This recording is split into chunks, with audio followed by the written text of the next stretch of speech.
Hello, I'm Kamal Santamaria. This is Counting the Cost on Al Jazeera, our weekly look at the world of business and finance. This week, big oil and its showdown with the US government. Barack Obama lays down the law to BP again, while everyone's given a dressing down on Capitol Hill. Also, Afghanistan, an economy ravaged by war and blighted by the drugs trade, but just what else lies beneath? And Dubai's real estate nightmare. Forget the empty offices and houses. What about the ones that never got built and the people who paid for them? But first, we're in the Gulf of Mexico, the BP oil spill. Remember last week when I called this the biggest government versus big business stoush we'd seen in a while? Well, take that, double it a few times over, because there has been no let-up in the political blows from the Obama administration on BP and indeed the whole big oil sector. You know it's big when a president uses his very first Oval Office address to take a private company to task and to assure the American people that company will pay at least $20 billion as it happens. But all that is exactly what happened. Patty Culhane with more now from Washington. It is a location and an event reserved for the most serious of times, the Oval Office address to the nation.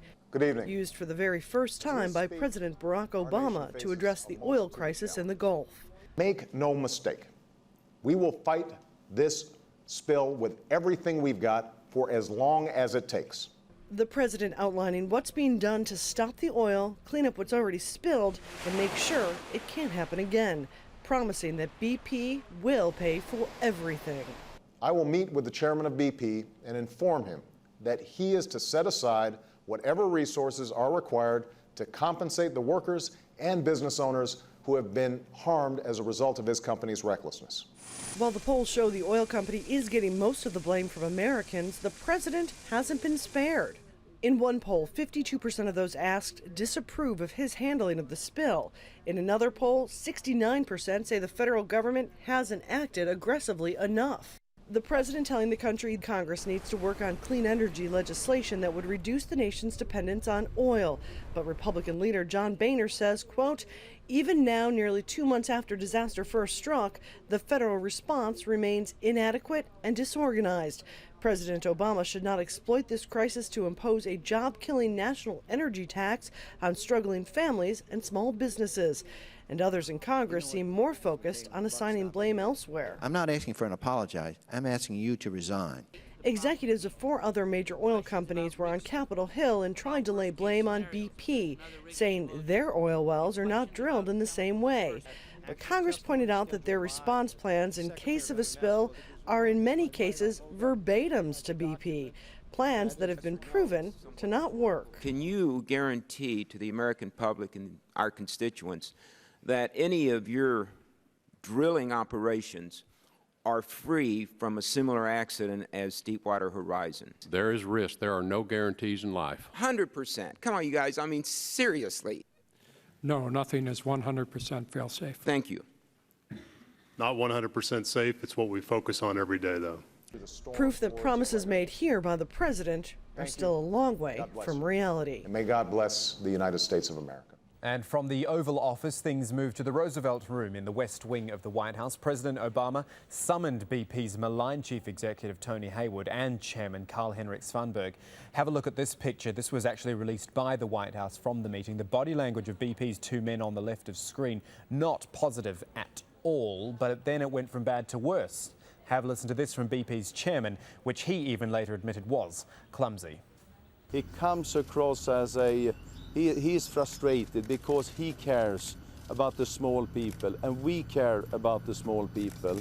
Yeah, just not quite getting the phrasing right there. So Tony Hayward, chief executive, had a go himself when he fronted up to Congress. The explosion of fire aboard the Deepwater Horizon and the resulting oil spill in the Gulf of Mexico never should have happened, and I'm deeply sorry that it did. When I learnt that 11 men had lost their lives, I was personally devastated. 3 weeks ago, I attended a memorial service for those men, and it was a shattering moment. I want to offer my sincere condolences to their friends and families. I can only begin to imagine their sorrow. I understand how serious this situation is. It is a tragedy. I'm here today because I have a responsibility to the American people to do my best to explain what BP has done, is doing, and will do in the future to respond to this terrible accident. First, we're doing everything we can to secure the well, and in the meantime, contain the flow of oil. We're currently drilling 2 relief wells. We believe they represent the ultimate solution. We expect this to be complete in August. Now, what did you hear there? An apology, yes. But he didn't take direct responsibility. In fact, later on, Hayward said, quote, "I was not involved in the decision-making process," end quote. Now, it's stuff like that which just doesn't help BP as a company. Have a look at its share price. Way back now, April 20th, that was when the Deepwater Horizon rig exploded. Stock closed at just over $60 a share. At that stage, we didn't know how bad things were. But as the extent of the spill was realised, stock dropped to around $52.50. That was when the US Coast Guard warned it could become the worst spill in history, which is pretty much how it turned out. As rescue plans came and failed, the share price kept sinking. When the much vaunted top kill method didn't work at the start of this month, BP stock plummeted to $36.52. Add another 2 weeks to that, plus a 4th presidential visit to the region, and you can take off another $6. BP stock at this point worth half of what it was before the accident. And a little later in the program, we'll show you the lighter side to the story. Believe it or not, there is one, as the world's satirists take their shot at big business. Now, Afghanistan, war-torn, but perhaps rich in minerals. There's word of potentially $1 trillion worth of minerals in the country. That's $35,000 for every man, woman and child, putting the country's current $12 billion GDP in the shade. The head of US Central Command, General David Petraeus, said the country could become the Saudi Arabia of lithium. The US Geological Survey certainly believes that's the case. It reckons there could be as much as 60 million tonnes of copper, 2,200 million tonnes of iron ore, among a host of other minerals across the country. Afghanistan's Minister of Mines says the country is extremely optimistic about the find. I think the very conservative estimate has been $1 trillion, but our estimation has been more than that. And although it's not been confirmed yet, that is subject to more exploration and drilling on the ground. But the idea is that it could be up to $3 trillion. But is that the whole story? See, apparently all this information about the minerals has been in the public domain for years, maybe even hundreds of years. So why is it big news now? Joining us from Washington, Dr. Stephen Peters from the US Geological Survey, which actually put the numbers out on these deposits some 3 years ago. Thanks for your time, Dr. Peters. The cynic would probably say this is trying to make a good news story at a time when there's not a heck of a lot of good news coming out of Afghanistan. But as I've said, it isn't new news. So why haven't these minerals been exploited already? I can't answer that. I don't know as scientists. We put our information out there. We're a neutral science organization, the United States Geological Survey, and now seems to be a very good time to seize upon this information. What do you think about the estimates? There's numbers gone out about there being, $1 trillion worth of minerals. And then there's also been a bit of distancing from those numbers. I guess whatever the number is, it is potentially a big chance for Afghanistan to actually reap some benefits locally. Well, that's correct. What we see is a lot of wealth in the ground, a whole host of different types of mineral deposits, a whole host of different commodity types that we think can aid growth and development in the country of Afghanistan and really sustain a modern society there. Lithium's the big thing, isn't it? Maybe just if you could explain for our viewers who perhaps aren't geologists, what exactly is lithium and what sort of benefits could Afghanistan see from exporting lithium? Much of the different commodities become popular or unpopular depending on their price, and lithium is now becoming very valuable, as is gold, as another example. And this is mostly for the high technology uses that lithium is put into. So should there be lithium in Afghanistan, the country would greatly benefit. So what about then the very basic idea, Dr. Peters, of getting this stuff out of the ground? Now, you don't need to look far beyond the US at the moment for the risks of trying to get natural resources out of the ground. Is it a different game in Afghanistan? Certainly Afghanistan is very remote, and there is no mining culture there, no mining industry, and certainly there are some infrastructure issues. but it's basically very straightforward. But would presumably require a lot of foreign investment. I guess this is why the likes of the Pentagon are going out there now with this news now, because it's going to need a lot of foreign expertise coming in.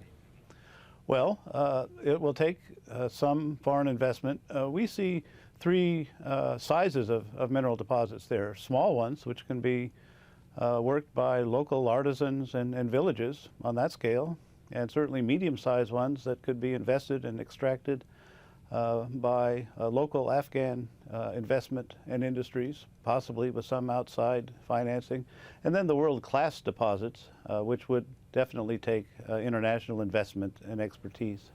Bottom line here, and I know as you've said earlier in this interview, you're the scientist, you're not the economist, but with the information that you have in front of you, does this look like something which has the potential to wean Afghanistan off the drugs trade? It's such a big problem there, but let's be fair, it really does prop up a lot of the economy. And this could actually turn Afghanistan's economy into something more viable. Well, I think the answer to that would be yes. Really, you're talking about jobs, and you're talking about high-tech jobs instead of just farming or tilling the earth, which is except for the sale and extraction of the drug trade. The contrast is just remarkable, that the amount of money a person can earn a day and the satisfaction that that person can derive from working in a modern 21st century industry is I would hope, very rewarding. Dr. Stephen Peters there from the US Geological Survey in Washington. Thank you for your time. When Counting the Cost returns, we see how South Africans are making the most of the World Cup in their own backyard. Plus, back to Dubai, and after its spectacular fall from grace, have things really changed, particularly in real estate? A special report coming up.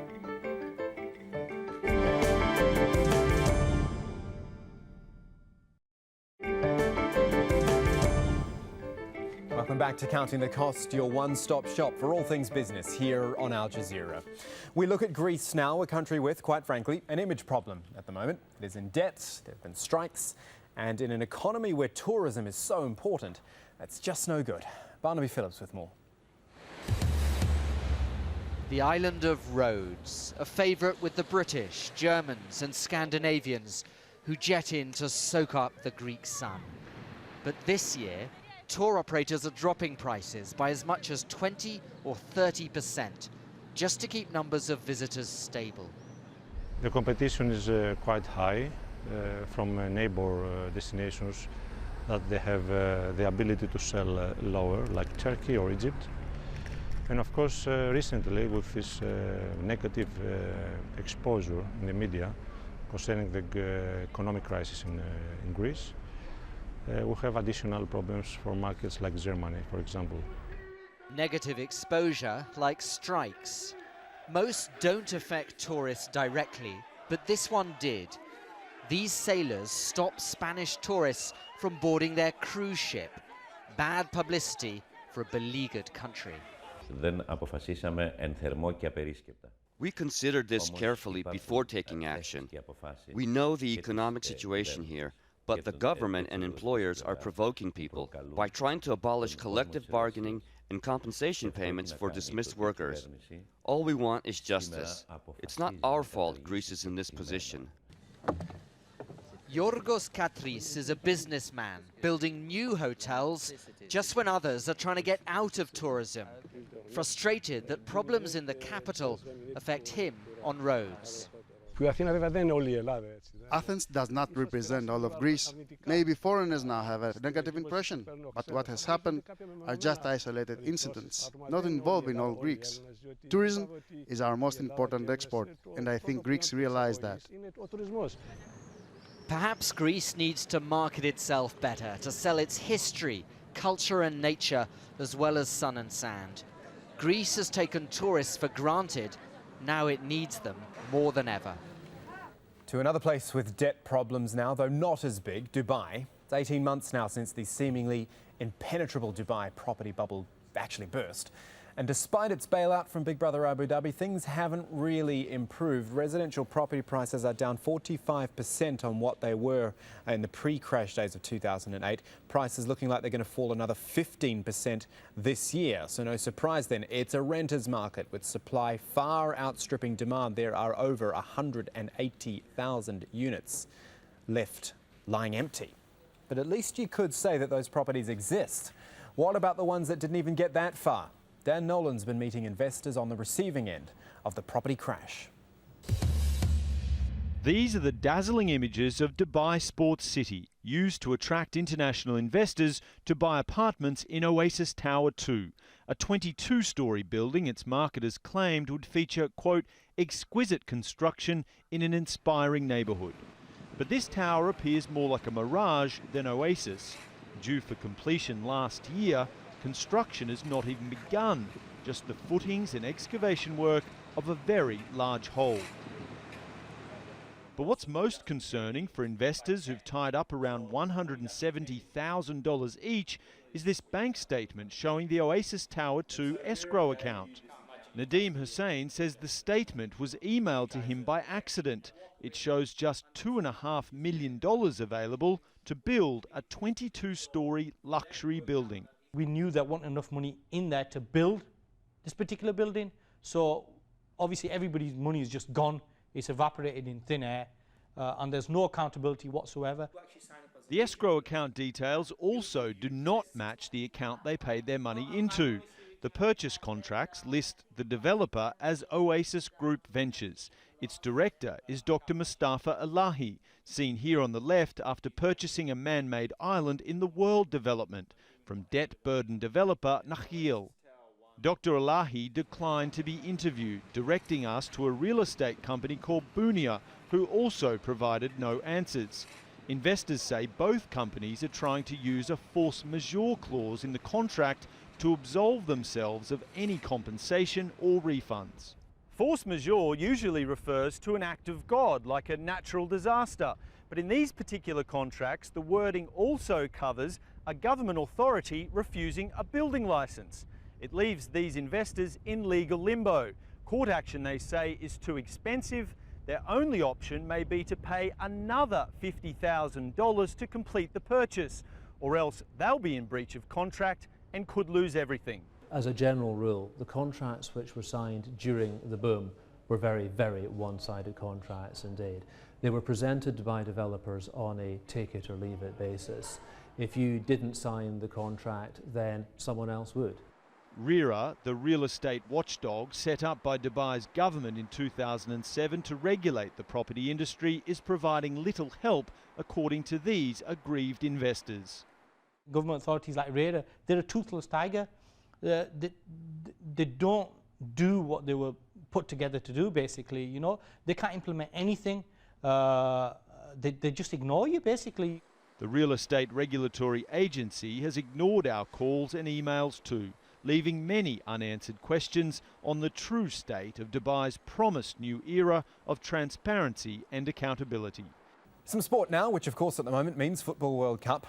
Of course, there's been so much debate about whether the billions of dollars shelled out to host this tournament actually could have been better spent on South Africa's impoverished people, and whether there'll be any real benefits for the population after the final whistle. But, you know, sport does do great things sometimes. So Haru Mutasa went out and about in Johannesburg just for us to see how people there are making the most of the beautiful game's most beautiful time. The fantastic thing about a football crazy nation is the money people can make selling football merchandise on the street, and people here have become very, very creative. You get these ridiculous looking wigs that you see people wearing at the football stadiums, but I suppose the most fascinating thing and most popular thing is the vuvuzela, an interesting piece of equipment that you blow into. Controversial, some people like it, some people hate it, they're saying it's too loud. I'm not sure if I actually blow it properly, but I will try. Here we go.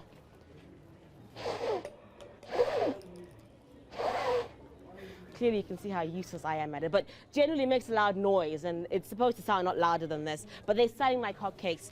You can of course buy things like the South African flag if you so wish. One other popular thing here are these hoodies. It is the middle of winter in South Africa, and these things are essential, and they're quite cute, you know, with the South African colors on them as well. See how big this market is. Let me show you. If you follow me, it's a wide place, all these stores, lovely, vibrant colors, very African feel to it. People can come and get lost in all this maze of memorabilia and football stuff. And then, of course, come see this. This, of course, is also very, very popular. These are little woolen hats. You can get anything from the football patterns to them. If you're an Argentinian fan, you can get your own from your own country as well. They also sound like hotcakes. Look at this one. Isn't this beautiful? Look at that. South African colors, fantastic. And of course, check, if you want to be really ridiculous, there is this version as well. Again, these things also sound like hotcakes, but the most essential fan gear, apart from the vuvuzela, are the makarabas. These are quite simple, look at them. They're basically hard hats, as you can see, brightly colored, brightly painted, come in all shapes and sizes. Look at them all strewn over this fence. They're popular with tourists, popular with locals, popular with football fans, and I suppose for people who are hoping to make a quick buck throughout this month-long tournament, styling these things has become good business here at the World Cup. Fantastic stuff there from Haru. Now, we promised you this earlier, the other side to the dramatic events in the Gulf of Mexico. What a lot of people seem to be saying is that this whole oil disaster has exposed big oil and maybe just big business as a whole for what it really is. Now, I won't say what that is. We'll let this video tell its own story. According to the charts, this is the best plan of action. Yeah, great. Don't worry about it. It's a small spill in a very large table. Sir, I think we are underestimating just how much coffee was spilled. Yeah, that's a lot of coffee. Well, we better hurry up because it's almost reached my laptop. Calm down, calm down. Boom. It's also going to destroy all the fish. Oh boy. Okay. Boom. Look at that. My God, it's encroaching on my map of Louisiana. Okay. Okay. Look, oh no, fish. Laptop. Okay. Map. Okay, I'm sorry. Look, oh no, fish. Laptop. Okay. Wait. I've got a brilliant idea. Oh. Okay, Jones, you gotta hurry up. I think the public is getting suspicious. All set. Damn. Didn't work. The gentleman from Halliburton are here? Send him in. Gentlemen, oh my God! You guys are partly responsible for this. You provided these styrofoam cups knowing they were unstable. Oh, no. Don't put this on us. You know what? Halliburton doesn't have to listen to this. We are out of here.